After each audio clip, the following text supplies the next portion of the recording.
So I'm not here today to talk about the market. I'm not here today to talk about investing. But what I really want to talk about is this.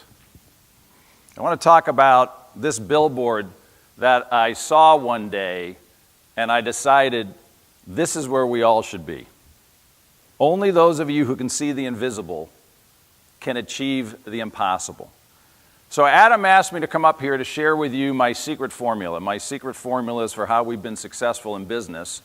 And it's not about media, and it's not about advertising, and it's not about publishing. It's about these three words, and I want you to write them down. Time, space, and matters, or matter. Everybody got that? So in order to talk about this, I want to go back in time. And 40 years ago, I was an economics major who lived in the theater at Colgate University. This is what it looked like. Anybody find me? Huh? The kid with the hair, right? So this is my life. And I remember when I was getting ready to graduate college, my father said, "So what are you going to do?" And I said, "Oh, I'm going to New York and be a starving actor with all my friends." I was just so excited about it. He said, "Yeah, that and a cup of coffee is going to get you where?" So instead, I came back to the booming metropolis of Springfield, Massachusetts. I put on a suit and tie, and I went into the insurance business. That's exciting, isn't it? But I went on this journey because I had this passion still to act, and I decided someday, one day, I was going to go back and pursue my acting passion. And so flash forward, 8 years later, as we've built the business, I decided to audition for summer theater. I'm 31 years old. Now, this was when I was in college. So almost 8 years later, I said, I'm going to audition for summer theater. So I drive to this open call in Boston. Now, in 1987, I hadn't been on stage in about 8 years. And I walked out on stage. You get 2 minutes, and I did my shtick. And not only would nobody hire me, but I couldn't pay a theater to make me an intern to work at their summer theater. That's how bad I was. So I drove home, and for the next year, I would drive around rehearsing my 2-minute audition. In 1988, I went back to that same open call, and one theater, the State Shakespearean Theater in Monmouth, Maine, gave me a job. Anybody know how old an intern is in summer theater? They're that kid over there, because I was in college, right? So now I'm 31 years old, and they're going to pay me $35 a week, plus room and board. And by the way, if you feed an actor, we'll go anywhere. Give me a place to sleep, I'm yours, you own me. So that summer, I want you to understand this, I'm running and building my business. I've been in business for 8 years. I'm now going to drive 4.5 hours to Monmouth, Maine from my office. And my schedule was, Monday I'd work in the office from 4 in the morning till 11 at night. Tuesday morning I'd get in the car, I'd drive the 4.5 hours, and then I was there 6 days a week for the next 3 months doing Shakespeare and repertory theater. 16, 20 hours a day, absolutely loving it. And at the end of that year, I look back on the year before, and I had made $50,000 more working 9 months than I did the year before working 12 months. By the way, this is what it looked like. Now is the winter of our discontent made glorious summer by this son of York. And I went, wow, I'm making more money working less time. So for the next 12 years, I started taking off more time. I went to New York, I studied, I got into a 2-year program.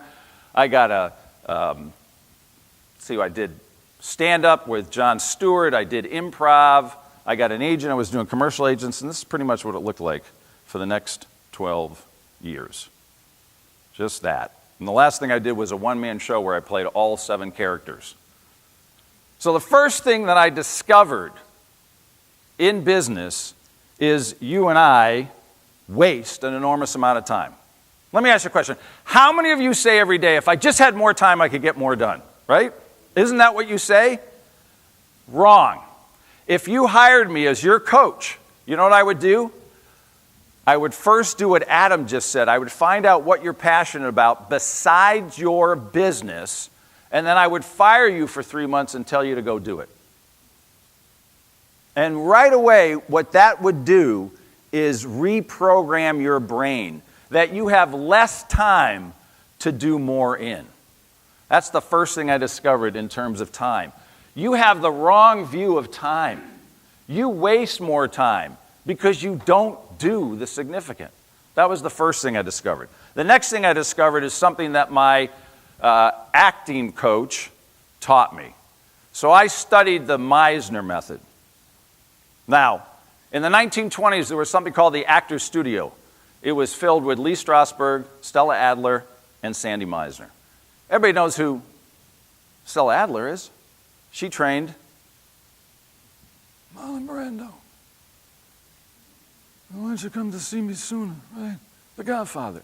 Lee Strasberg trained Al Pacino. And it was all about this method acting. And Sandy said, I don't get this. I don't get this. And I heard him say this.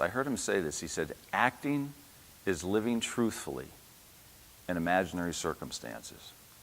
And when I heard those words, it just went, boom, right here. Think about that.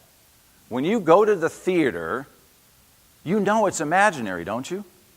You walk into the theater. You paid the money. You sit down, the lights go down, the curtains open, and you know it's not real. But if we get our job done as an actor, what do? We transport you into our world, and you're moved to tears and emotion. And in the process of studying that for 12 years, I would come back into my practice, and I discovered something about acting. I had an acting coach. I remember I auditioned for her, and she said, we have much work to do with you. Because I was that bad. Acting. Actors, we have something we always say to ourselves, less is more. Less, write that down, less is more. Think about everything you're doing as an authority, as an expert. When you think you need to do more media, and you think you need to do more advertising, and you think you need to do more of something that you're not doing, try doing less of all of that and get to the core of who you are, and here's how. So, the first thing as an actor is we rehearse. I know it sounds simple. I get a script. I did summer theater where I would get a script. We did Equus. We rehearsed in 5 days and performed for a week. An entire show, rehearsed in 5 days and performed. Crazy. People say to me, how do you learn the lines? It's not about the lines. It's about the beats in between the lines. It's about the connections in between the lines. And when I took that back into my work, my business kept improving. So most of us, because we're professional, how many of you wing it in your business? Do you know what I mean by winging it? You're just so good. I could land you anywhere in the world and you'd be successful. But you wouldn't be at your best. You take the time to rehearse. The next thing is, once we've rehearsed as actors, we have an expression. It's called leave it at the door. Now I want you to think about those of you that are in sales. Anybody here in sales? If everybody's hand did not go up, please, I don't care if you're a dentist, you're selling. I don't care if you're a doctor. Where's my doctor in the back of the room? He's got his books up. He's selling. We're all in the business of sales. But where we make the big mistake is when we make it about us and not about you and you and you. And so as actors, we prepare, we rehearse, we do all this work. And just before we're about to walk on stage, we have an expression.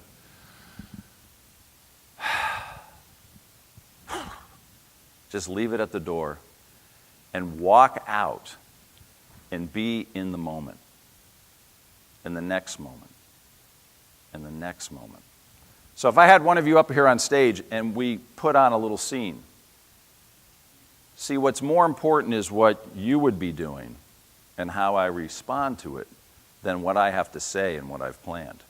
I've done all the work. I know what I need to say. I know what the beats are. I know what the moment is. And now can I live in the moment every night? People would say to me, how can you do the same show over and over again? Because it's never the same show. I'm never responding the same way if I'm present to that person. How many of you are going through your work life every day robotically and not responding to the people in front of you? And so what happened to me is I came back into my business and I started leaving it at the door. Rather than walking in and telling everybody about that guy that you just saw on TV, I worked about making it about you.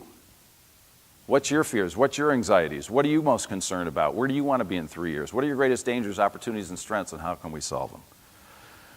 And then this. This is what acting is all about. This is what I learned from Meisner. It's all about listening and responding. How many of you have ever done an improv class? Okay.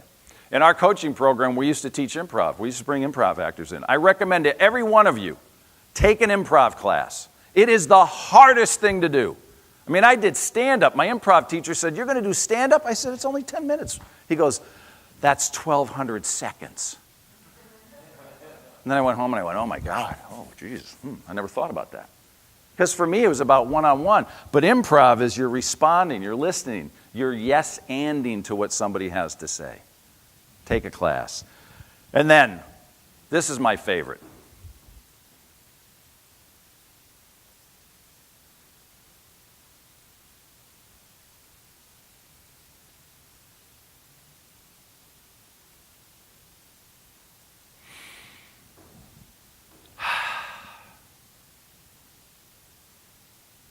Isn't that just great? Did